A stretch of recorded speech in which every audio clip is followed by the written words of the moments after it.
importante dentro da educação para o MST, né, e para as nossas crianças. É tanto que nessa questão do movimento, o movimento pega essa pedagogia de Paulo Freire, abordando não mais alunos e professores. E aí ele aborda essa questão dos educandos e educadores. Alunos é uma pessoa que não tem luz, é como se o professor fosse para lá e só fosse lá para poder passar, e o aluno sem luz, sem nada, fosse lá só para receber. E o educando e o educador não, ele faz essa troca de experiência, né? Que maravilha, esse cara realmente veio para mudar, né, pelo menos para contribuir na questão da mudança da educação e de fazer um Brasil melhor. Eu vim conhecer Paulo Freire em 91, conheci ele pessoalmente, mas eu não tinha a mística que depois a gente construiu participando no setor de educação no MST a partir de 93. E a primeira obra que eu tive contato de Paulo Freire foi a Pedagogia da Autonomia.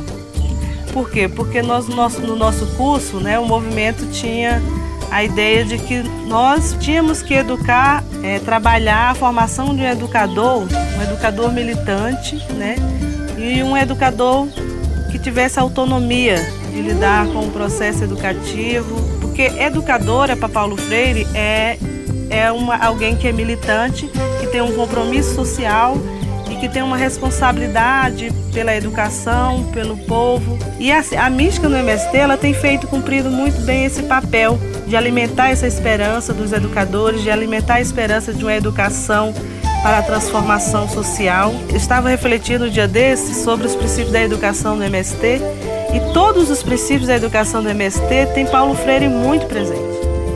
As principais diferenças que acontecem antes e depois de Paulo Freire, nesse âmbito, pegando mais a relação aluno, professor, educador, educando, né, é justamente essa, romper o fosso que existia entre o educador e o educando, que infelizmente existe ainda, né, e tentar aproximar a realidade, né, e fazer com que ela seja a dinâmica do processo educativo.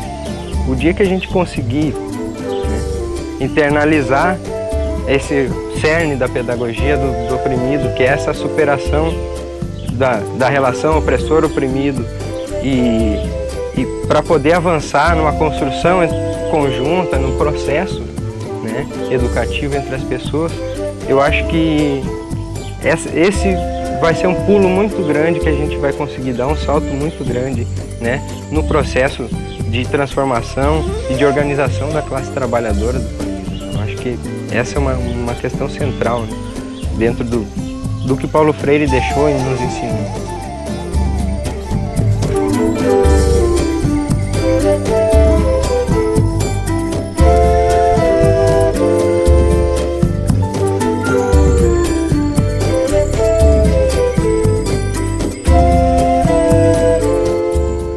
Assistindo Paulo Freire, um dos depoimentos que ele deu, a gente chora até, na verdade, também por essa mística que ele trazia, desse compromisso com os movimentos sociais e dessa interação que ele sempre se preocupava em ter com os oprimidos, né? E aí, uma frase de Paulo Freire para mim também, que é muito marcante aqui: nós temos que formular as nossas próprias propostas pedagógicas. Ninguém mais do que o oprimido sabe o que é bom para a sua vida, né? Então, na educação também a gente traz essas reflexões a partir de Paulo Freire.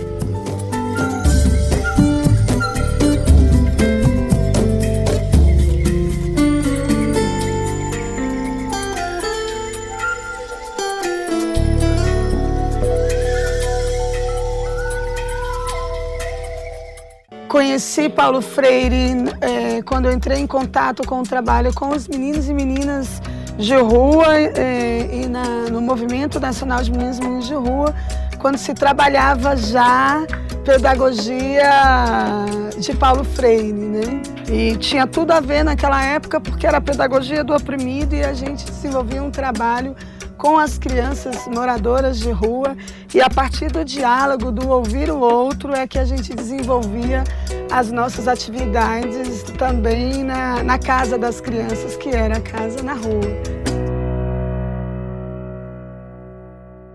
Cada livro que ele ia escrevendo, ele ia aperfeiçoando e melhorando e trabalhando os temas do livro anterior. Então, na verdade, ele escreveu sobre a liberdade, ele escreveu sobre a esperança, ele desenvolveu a educação como prática da liberdade.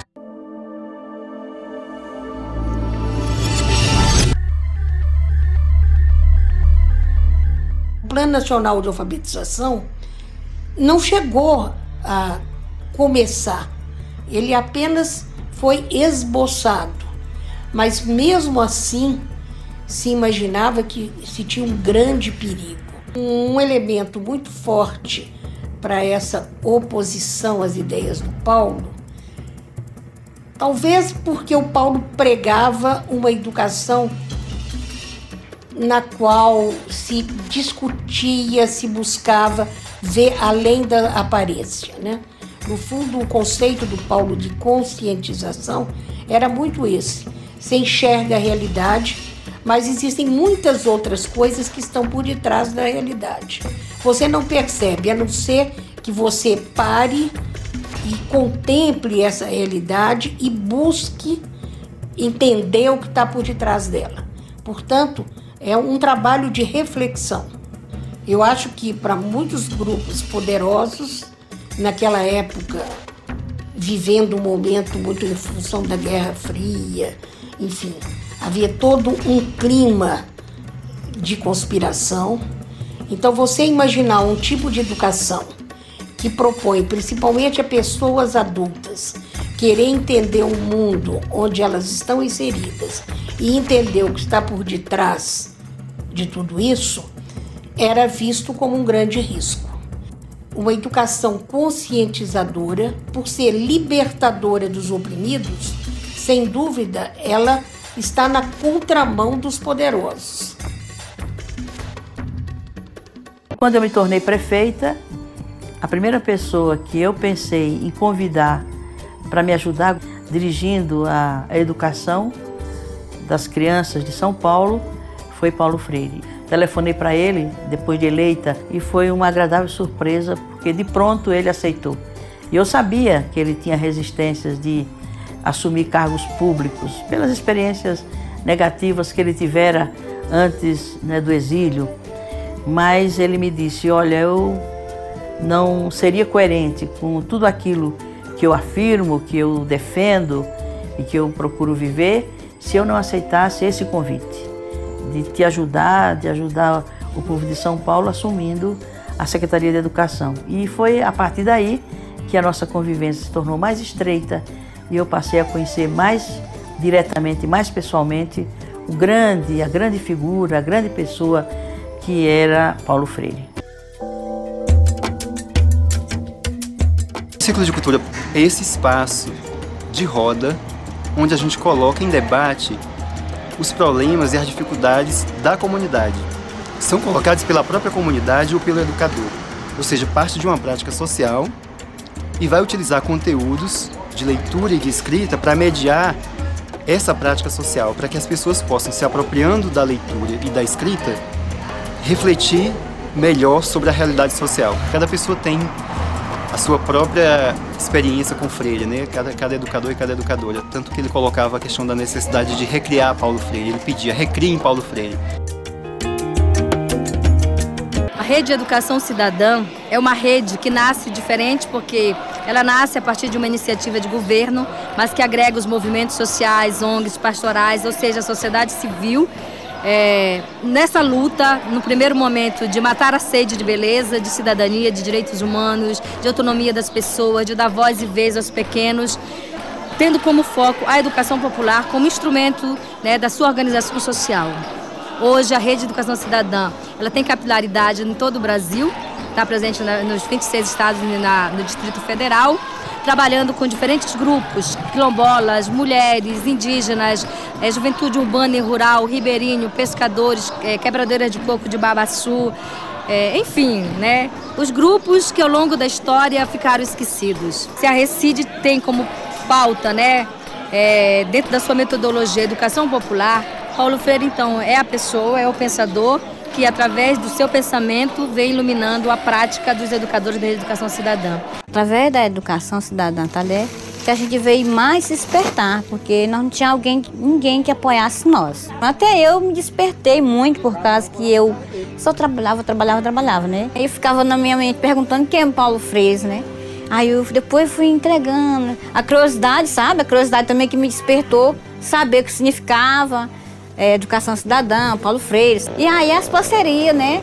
Aí que eu fui me integrando e fui aprendendo e fui indo para os cursos de formação. Como nós não sabemos ler, muitos do nosso grupo, ele tem medo de enfrentar, sabe? Aí com os cursos de formação ele já tem entendido. Ah, então eu vou participar porque eu estou aprendido, por causa da parceria que está ao lado da gente.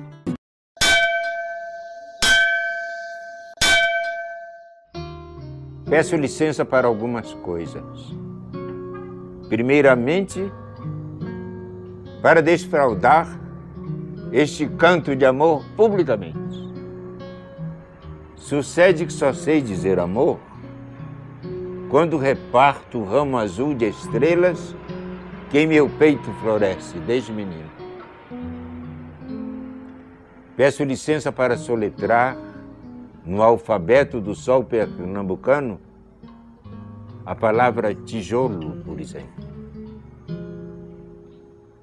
E poder ver que dentro dela vivem paredes, aconchegos e janelas.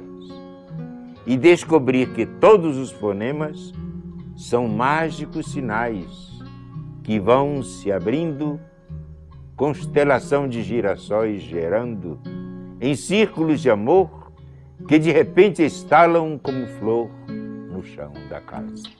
Mas sobre o chão quem reina agora é um homem diferente que acaba de nascer. Porque unindo pedaços de palavras, aos poucos vai unindo argila e orvalho, tristeza e pão, cambão e beija-flor. E acaba por unir a própria vida no seu peito partida e repartida, quando afinal descobre, num clarão, que o mundo é seu também, que o seu trabalho não é a pena que paga por ser homem, mas o modo de amar e de ajudar o mundo a ser melhor. Peço licença para avisar que, ao gosto de Jesus, este homem renascido é um homem novo.